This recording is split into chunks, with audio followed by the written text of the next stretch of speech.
berapa itu? Ke depan aja. Yang ini. Soalnya yang komitmen berbagi soal banyaknya Jono Sumarto saya. Jono Sumarto. Menurut Jono Sumarto, konflik adalah suatu proses sosial yang dibutuhkan sebuah manusia berusaha memperoleh tujuan kebenaran menentang pihak lawan yang disertai ancaman atau perasaan. Nah, betul. Jadi, menurut Jono Sumarto ini, konflik itu adalah suatu proses di mana individu dan kelompok ini berusaha untuk mencapai tujuannya. Nah, setelah mencapai tujuannya akan terjadi yaitu adanya ancaman dan adanya kekerasan. Misalnya saya ini pengen jadi DPR. Nah, kalau menjadi DPR adanya pemilihan. Nah, dari pemilihan tersebut biasanya mereka melakukan suatu hal yang bisa membuat masyarakat memilihnya. Kemudian inilah adanya ancaman ini biasanya terjadi pada kubu-kubu. Misalnya si Petrus tadi dulu jadi DPR-nya ya.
Coba dibaca oleh Merin tadi.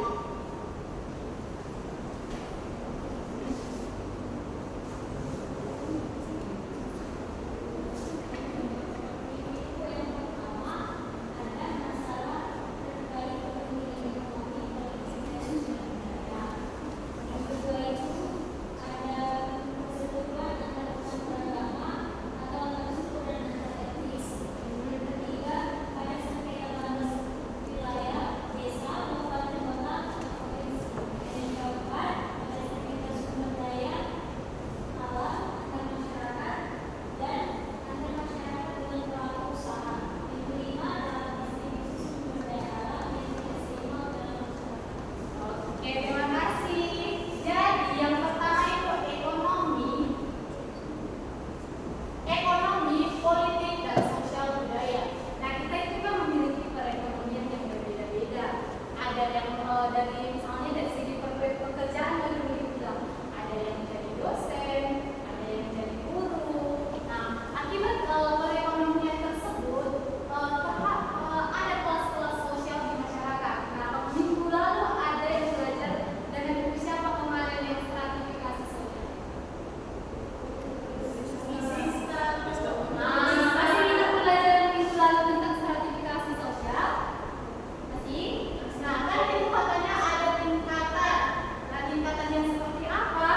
Yaitu ada tingkatan yang atas, yang bawah, dan yang menengah dan yang bawah. Nah, dari tingkatan inilah memicu yang namanya penyebab dari konflik itu. Karena konflik sosial itu terjadi karena tingkatan dari kelas-kelas sosial itu. Ada masyarakat yang buruh demo dengan misalnya PT itu. Misalnya PT tidak memberikan hak mereka. Apabila tidak memberikan hak, apa yang terjadi? Nah, misalnya nih, sebenarnya adalah uang usaha 100.000, tapi kamu kasih. Jadi kayak mana tadi? Kayak mana cara memakai sama saya teman mulai marah, betul. Nah, itulah berdebat, marah, memicu yang namanya jambak-jambakan. Terus apa lagi setelah jambak-jambakan? Tampar-tamparan, pukul-pukulan. Ada yang bahkan itu yang lebih parahnya lagi sampai dibunuh. Itu yang menyebabkan itu adalah akibat dari konflik, penyebab dari konflik sosial. Selanjutnya nih, ibu membahas tentang begitu juga sebenarnya dengan politik, sosial budaya. Kalau di politik ini lebih membahas kepada tingkatan yang misalnya nih pemilihan kemarin itu juga anak-anak yang pemilihan presiden. Nah, ada kan konflik yang terjadi di antara masyarakat karena pemilihan itu? Ada. Itu juga yang dinamakan masalah terkait dengan politik. Nah, kalau sosial budaya itu lebih berkaitan dengan budaya atau etnis. Seperti misalnya tahu arti dari etnosentrisme? Tahu nggak? Etnosentrisme yaitu adalah suatu kepercayaan di mana ini tuh kebudayaan itu sukuku itu lebih tinggi darimu. Misalnya ibu Batak, terus habis itu ada yang namanya Minangkabau. Kamu itu lebih rendah dariku, lebih terkenal kok kami gitu. Itu namanya etnosentrisme. Nah, karena akibat itu memicu namanya konflik budaya namanya. Nah, ada yang mendengar nggak pembunuhan yang terjadi di Kalimantan akibat konflik Simpang? Kapan? Sampai tidak tahu? Nah, jadi konflik itu terjadi karena adanya perpecahan antara kedua belah pihak akibat dari suatu kesalahpahaman. Nah, kesalahpahaman yang seperti apa? Seperti konflik sampai itu, masyarakat suku Dayak dan Madura saling bertempur karena pemerkosaan yang dilakukan oleh kesalahpahaman yang menyebabkan dari kedua belah pihak itu terjadinya konflik. Nah, selanjutnya itu bagian sengketa. Anak-anak tahu nggak di bagian sengketa itu konflik apa yang terjadi? Nah, kalau sengketa itu seperti tanah wilayah. Tanah wilayah itu adalah tanah yang dimiliki oleh kelompok orang. Misalnya nih, ada namanya Marga Simanjuntak. Dibilang tanah wilayah Simanjuntak, artinya tanah itu adalah tanah wilayah Marga Simanjuntak. Kemudian tanah itu disengketakan dengan misalnya ada pemerintah mau bangun jalan di dekat tanah itu. Makanya itulah yang terjadi namanya sengketa tanah.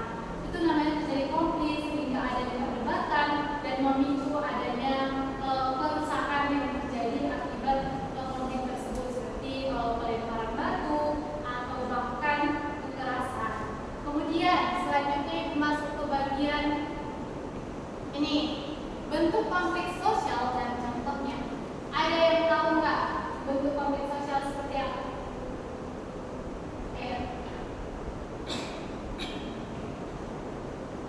Demonstrasi, demo, betul. Ada lagi nggak? Itu contohnya. Peperangan. Iya betul. Vertikal itu seperti apa, Kak? Bisa dijelaskan?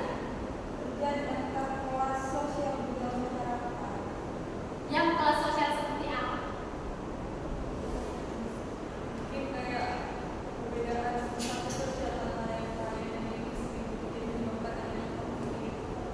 Iya betul sekali. Nah kalau vertikal itu ada terjadi karena hal yang terjadi perbedaan antara strata sosial masyarakat. Nah contoh dari konflik tersebut yaitu itu adalah konflik vertikal itu lebih ke masyarakat yang demo terhadap misalnya ada di pemerintah nih buat kebijakan kayak kemarin tuh ada kebijakan yang dilakukan pemerintah. Nah itu konflik tersebut lah yang dinamakan konflik vertikal.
dampaknya Bu. Ya, dampaknya seperti apa?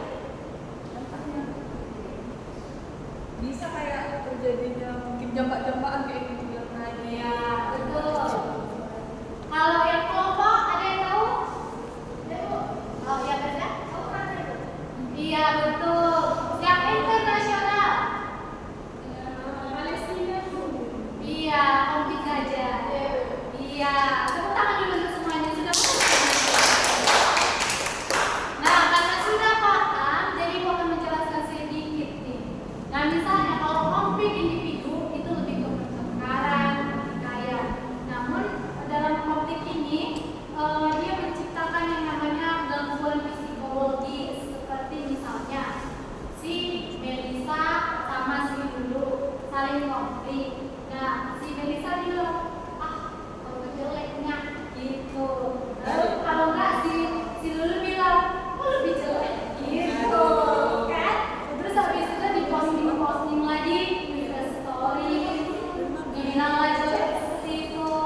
Terjadilah yang namanya konflik. Kemudian masuklah ke kenalan ke psikologis dari si Lulu dan Melisa. Kemudian kelompok itu lebih ke rasisme ada yang tahu? rasis Bu. Iya betul, penghinaan terhadap Satu altar. iya betul. Contoh dari rasisme yang pernah kalian baca di internet atau kalian dengar apa?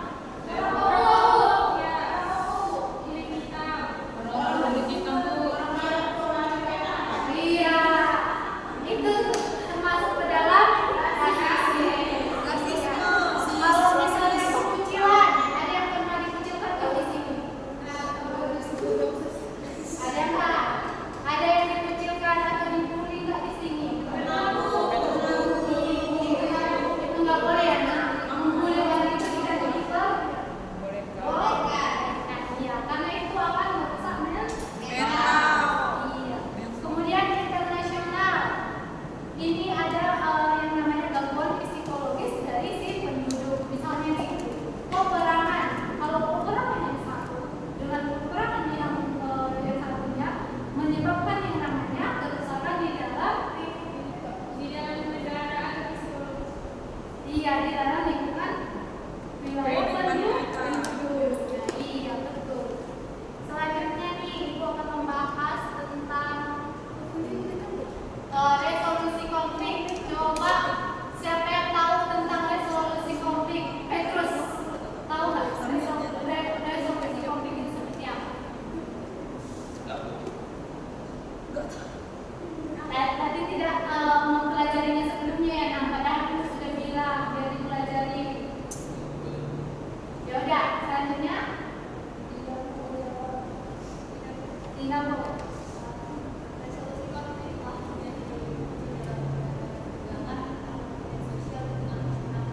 Lebih kok lagi. Soalnya gitu ya semua konflik itu telah menjadi kunci dalam menyebabkan kegagalan antara hubungan sosial dan tentang masyarakat. Membaca dia Bu. Oke, oke benar, betul sekali. Resolusi konflik itu adalah sebuah solusi terhadap konflik. Dengar Ibu Kak, jangan emosi. Dengar Ibu ya. Dengarkan ya. Kemudian apa sih mekanisme dari resolusi konflik itu? Yang pertama ada namanya mediasi. Jadi mediasi itu adalah suatu solusi yang diberikan dengan adanya pihak ketiga seperti contohnya BK. Misalnya nih, si murid yang satu bergaduh dengan si murid yang satunya lagi, mereka akan duduk di suatu tempat yang ada pihak penengahnya seperti ibu BK itu. Itu adalah resolusi konflik yang mediasi. Sedangkan yang arbitrasi itu adalah resolusi konflik yang melakukan tindakan pidana. Nah, bisa